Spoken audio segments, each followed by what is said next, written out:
Dear students, in the second segment of the natural resources, we will discuss about the following points: rain, water and its pollution, soil formation and erosion, biogeochemical cycles, greenhouse effect, ozone layer and its depletion. Then let us start the topic about the rain first. Rain is formed by evaporation and condensation of water through water cycle in. One important point regarding acid rain. Acid rain is caused by the release of the gases like sulfur dioxide and nitrogen dioxide released from the emission of vehicles and combustion of fuels.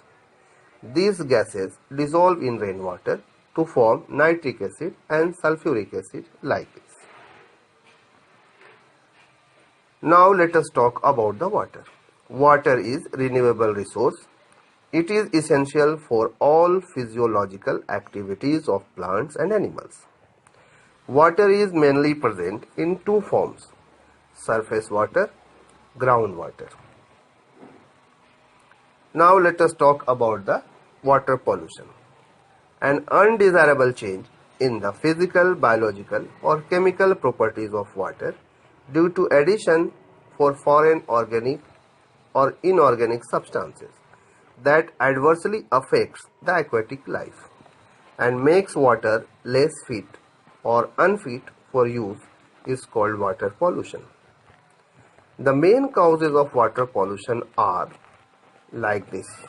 Number 1. Addition of harmful substances like fertilizers and pesticides to water.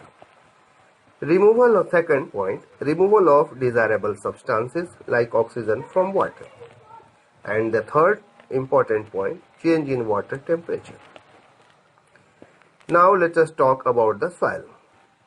It is the uppermost layer of earth crust which supports terrestrial plants, animals and microorganisms. It is formed from the weathering of rocks by physical, chemical and biological activities, by the action of wind, water and sun. It is made up mainly of mineral particles, organic materials, air, water and living organisms. One important point to discuss here, that is humus. The decayed living organism present in soil is called humus. Humus makes the soil porous and allows water and air to penetrate deep underground, making the soil more fertile. Now the discussion about soil pollution. Removal of useful components from the soil and addition of other substances which adversely affect the fertility of soil and kill microorganisms living in it is called soil pollution. Fertilizers and pesticides destroy the soil structure.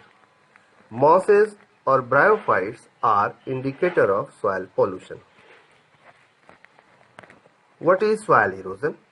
Removal of topmost layer of soil by wind, water or any other activities is called soil erosion. What are the causes of soil erosion? Main factors responsible for soil erosions are: Number 1. Overgrazing of land. Number 2. Removal of topsoil by wind, storms and water floods. Number 3. Deforestation. And number 4. Leaving land uncultivated for long time or fields fallow. Effects of soil erosion. Loss of fertility due to loss of topmost fertile soil, which results in the desertification. Landslides in hilly areas, clogging of water drains and water reservoirs by the wash of soil. Now let us talk about the prevention of soil erosion. Soil can be prevented from getting eroded by implementing the following methods: intensive cropping, terrace farming, afforestation, making a strong embankments along the river banks. One famous issue about the Chipko movement. It was a movement started to conserve forests.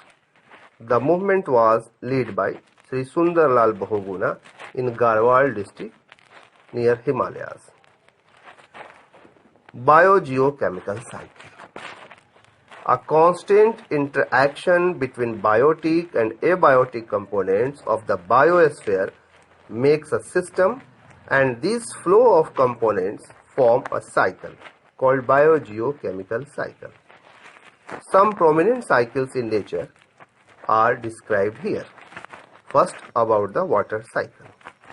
The whole process in which water evaporates and falls on the land as rain and later flows back into the sea via rivers is known as water cycle.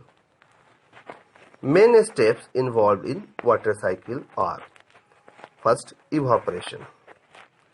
Water on earth changes to vapor due to sun's heat and rises above. B. Transpiration. Plants absorb water through the roots and then give off excess water in the form of water vapor through pores in their leaves. And the third one, respiration. It is a process in living organism involving the production of energy with the intake of oxygen and the release of carbon dioxide along with water vapor. And the next, precipitation. It is the process of condensation of water vapor in atmosphere into liquid which fall down in the form of rain, snow, sleet or hail. Now about the percolation and absorption. Some of the precipitation soaks into the ground to reach the underground water. Some on leads gets absorbed by the plants, crops and trees to grow, and the rest downfall as runoff to reach the seas to complete the whole water cycle. Now let us talk about the nitrogen cycle. The sequence in which nitrogen passes from the atmosphere to the soil and organisms and then is eventually released back into the atmosphere. It is called nitrogen cycle. Nitrogen cycle involves following process. First, nitrogen fixation. It is a process by which atmospheric nitrogen is converted into the form which can be easily absorbed the organism on earth. Nitrogen fixation is carried out by these ways. First, by lightning. When lightning occurs, the high temperature and pressure convert nitrogen and water into nitrates and nitrites, which get dissolved in water and are readily used by aquatic plants and animals. And the second one, by bacteria. Molecular nitrogen is converted into nitrates and nitrites by free living bacteria or the bacteria like rhizobium present in the root nodules of leguminous crop.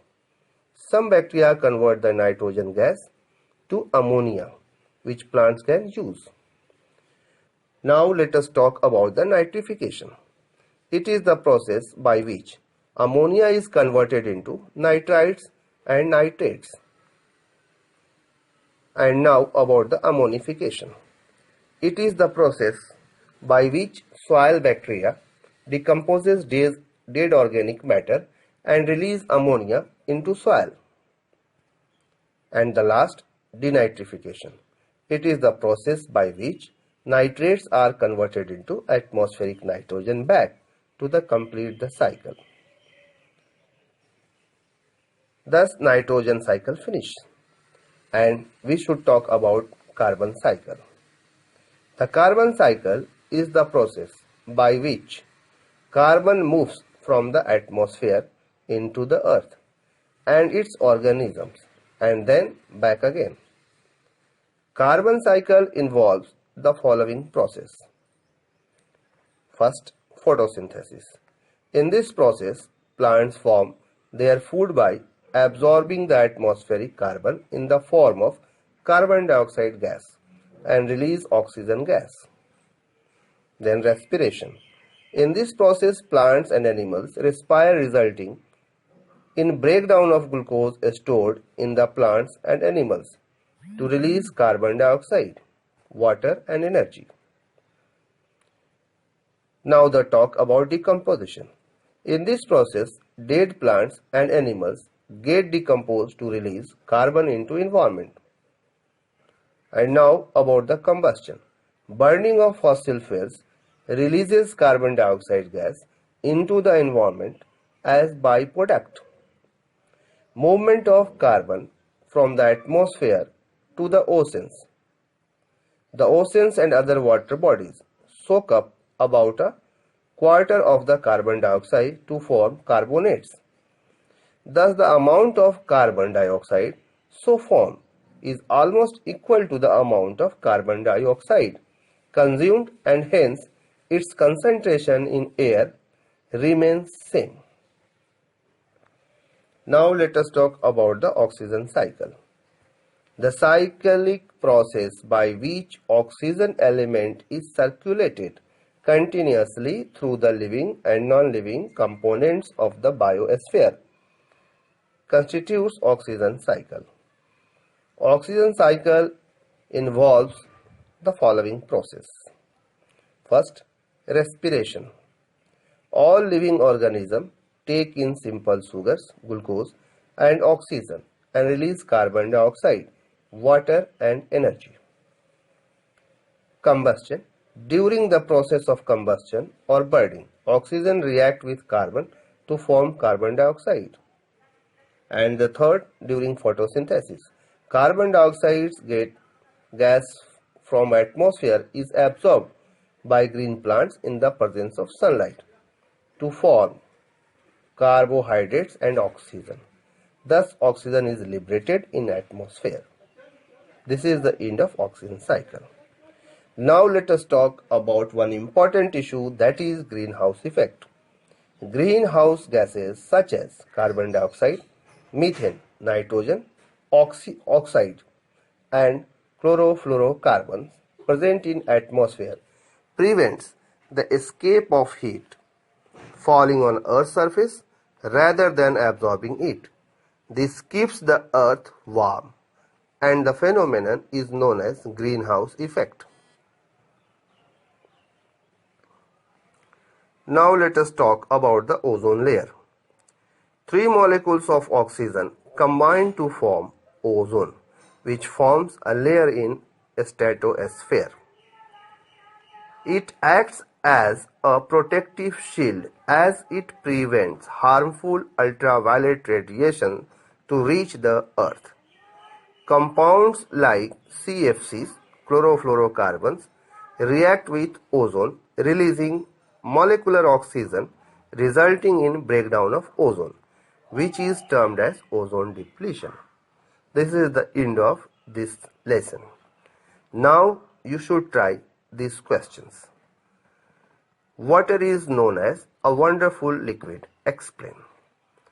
Why is the nitrogen cycle supposed to be an ideal cycle in the biosphere? State various steps and processes involved in the nitrogen cycle in nature. What are CFCs and how are they harmful? Mention 3 ways by which atmosphere regulates the average temperature on Earth. List 3 human activities responsible for the pollution of water bodies. Name the various organisms involved in nitrogen cycle.